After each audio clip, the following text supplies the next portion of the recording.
Para saudara dan saudari yang Tuhan cintai, selamat pagi dan selamat bertemu lagi dalam renungan harian dari Paroki Santo Fransiskus Assisi Apeo, edisi hari Rabu dalam Oktav Paskah tanggal 3 April 2024. Mengawali hari yang baru ini, kita hendak mendengar dan merenungkan sabda Tuhan. Marilah sebelum kita mendengar dan merenungkan sabda Tuhan, kita berdoa. Dalam nama Bapa dan Putra dan Roh Kudus. Amin. Allah Bapa pembaharuan, kami telah Kau anugerahi daya hidup baru berkat kebangkitan Yesus Putramu. Kami mohon, ciptakanlah baru dunia ini seturut semangat hidupnya. Bersabdalah ya Tuhan, kami siap mendengarkan. Terpujilah Engkau Bapa, Putra dan Roh Kudus, kini dan sepanjang segala masa. Amin.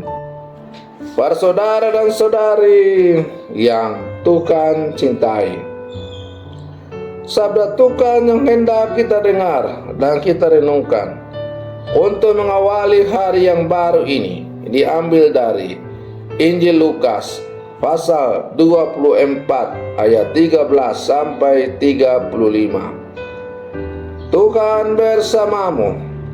Inilah Injil suci menurut Lukas. Pada hari Sabat, sesudah Yesus dimakamkan, dua orang dari murid-murid Yesus pergi ke sebuah kampung bernama Emmaus yang terletak kira-kira 7 mil jauhnya dari Yerusalem. Dan mereka bercakap-cakap tentang segala sesuatu yang telah terjadi. Ketika mereka sedang bercakap-cakap dan bertukar pikiran, datanglah Yesus sendiri mendekati mereka, lalu berjalan bersama-sama dengan mereka. Tetapi ada sesuatu yang menghalangi mata mereka, sehingga mereka tidak dapat mengenali Dia. Yesus berkata kepada mereka, "Apakah yang kamu percakapkan sementara kamu berjalan?" Maka berhentilah mereka dengan muka muram.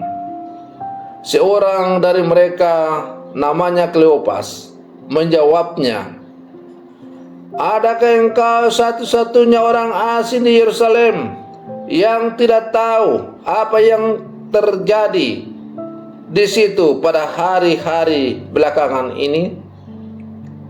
Katanya kepada mereka, "Apakah itu?" Jawab mereka, "Apa yang telah terjadi dengan Yesus orang Nazaret.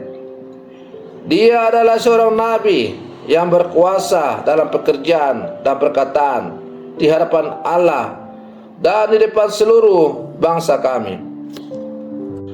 Tetapi imam-imam kepala dan pemimpin kami telah menyerahkan Dia untuk dihukum mati, dan mereka telah menyalibkannya.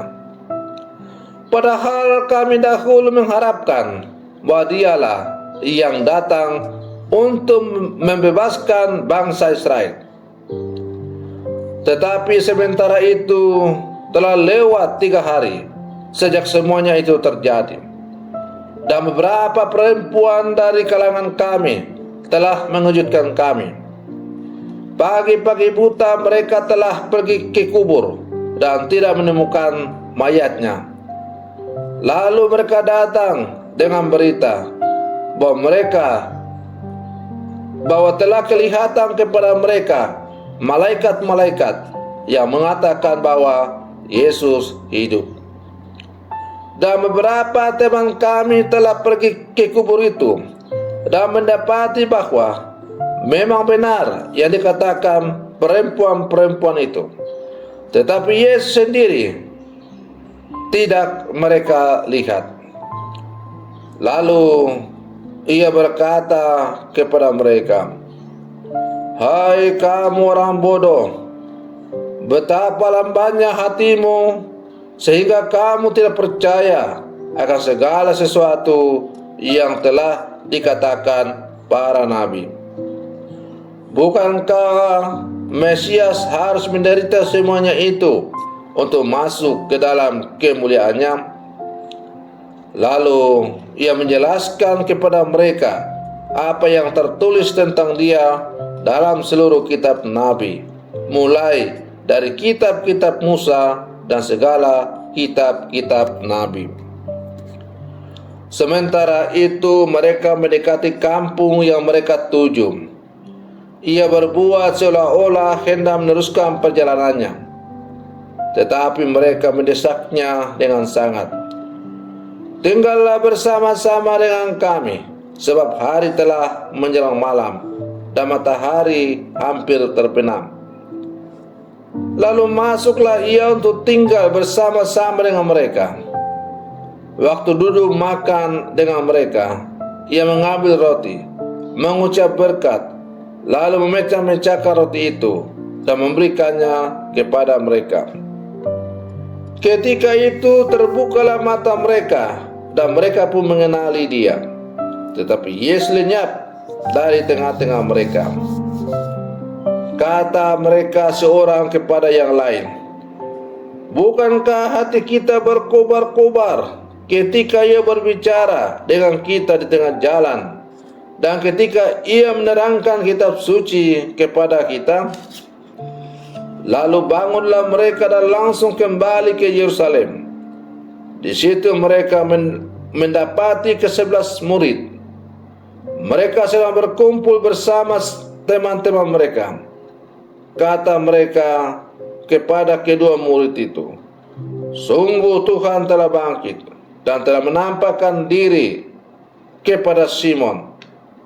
Lalu kedua orang itu pun menceritakan apa yang terjadi di tengah jalan dan bagaimana mereka mengenali Yesus pada waktu ia memecah-mecahkan roti.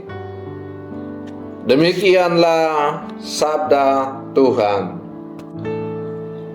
Para saudara dan saudari yang Tuhan cintai, saat ini kita masih berada dalam oktav Paskah, dan saat ini kita berada pada hari Rabu, hari ketiga dalam oktav Paskah.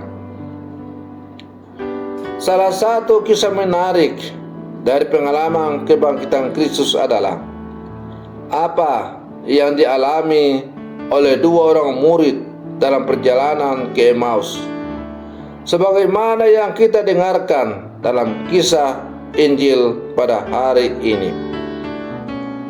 Mereka kecewa akan Yesus, dan kekecewaan itulah yang menggerakkan mereka berjalan kembali ke Emmaus. Dalam perjalanan itu mereka bercerita dan Tuhan hadir meskipun mereka tidak mengenalnya. Mata mereka baru terbuka ketika Yesus memecah-mecahkan roti, dan kesadaran itu menggerakkan mereka untuk kembali ke Yerusalem dengan sukacita dan keberanian baru. Para saudara dan saudari yang Tuhan cintai, kalau para murid yang langsung hidup bersama dengan Yesus mengalami kebangkitan Kristus, mereka mengalami kekecewaan.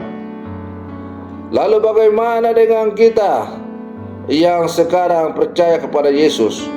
Bukan karena kita pernah bertemu dengan Yesus, bertatap muka dengan Dia, pernah tinggal bersama dengan Dia secara harfiah, pernah makan semeja dengan Dia, tapi kita hanya percaya karena pewartaan yang kita dengar, atau meminjam kata Rasul Paulus, iman timbul karena pendengaran.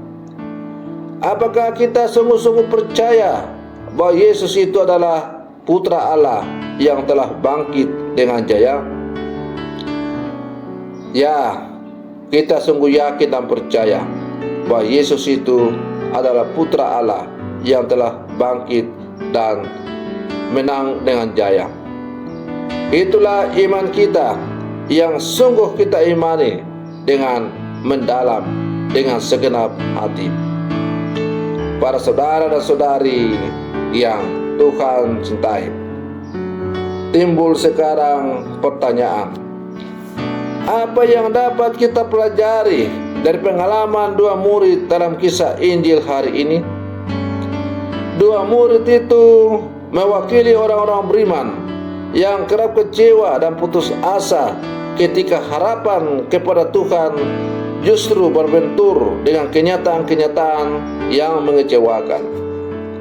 Kita mungkin kerap menaruh harapan-harapan yang besar dan menyenangkan pada Tuhan, namun mendadak kecewa padanya ketika kenyataan yang terjadi justru tidak menyenangkan. Iman yang dangkal kerap membutakan mata hati orang untuk percaya pada misteri dan karya besar yang dikerjakan Allah dalam hidup. Dalam pengalaman dua murid itu, kita menemukan kebenaran ini bahwa Tuhan kerap hadir dalam setiap kekecewaan yang kita alami melalui hal-hal yang sederhana, misalnya melalui percakapan-percakapan sederhana atau sharing yang kita lakukan dengan sesama. Kita hanya perlu membuka diri untuk kehadirannya yang membawa sukacita. Para saudara dan saudari yang Tuhan cintai, melalui kisah dalam bacaan Injil tadi juga kita mendengar bahwa akhirnya mata mereka terbuka dan percaya kepada Tuhan setelah Yesus mengambil roti, memecah-mecahkan, lalu membagikan kepada mereka. Maka lewat peristiwa iman itu mau disampaikan kepada kita bahwa kini Yesus hadir secara nyata dalam perayaan Ekaristi. Maka dengan merayakan perayaan Ekaristi, kita sungguh-sungguh berjumpa secara pribadi dengan Tuhan. Hanya saja persoalannya adalah, apakah kita sungguh-sungguh beriman dan bisa mengalami, merasakan, melihat dengan mata iman kita kehadiran Tuhan lewat perayaan Ekaristi yang setiap saat kita ikuti pada hari Minggu? Apakah setelah saya mengikuti perayaan Ekaristi, semangat Ekaristi, semangat berbagi, semangat melayani, semangat berkorban, sungguh kita hayati dalam kehidupan kita sebagai murid-murid Yesus yang telah mengalami Kristus yang bangkit lewat perayaan Ekaristi itu? Para saudara dan saudari yang Tuhan cintai, sebagai murid-murid Yesus yang hidup sama sekarang, mari kita terus berjuang bersama. Kita berjuang untuk semakin menghayati, mengenal dan mengalami, melihat dengan mata iman kita kehadiran Tuhan dalam perayaan Ekaristi sebagai puncak perayaan seluruh kehidupan kita. Semoga permenungan saya untuk mengawali hari yang baru ini semakin menghantar kita untuk sungguh merasakan dan mengalami Kristus yang bangkit yang akan mengubah seluruh kehidupan kita. Semoga demikian. Selamat pagi. Tuhan Yesus memberkati.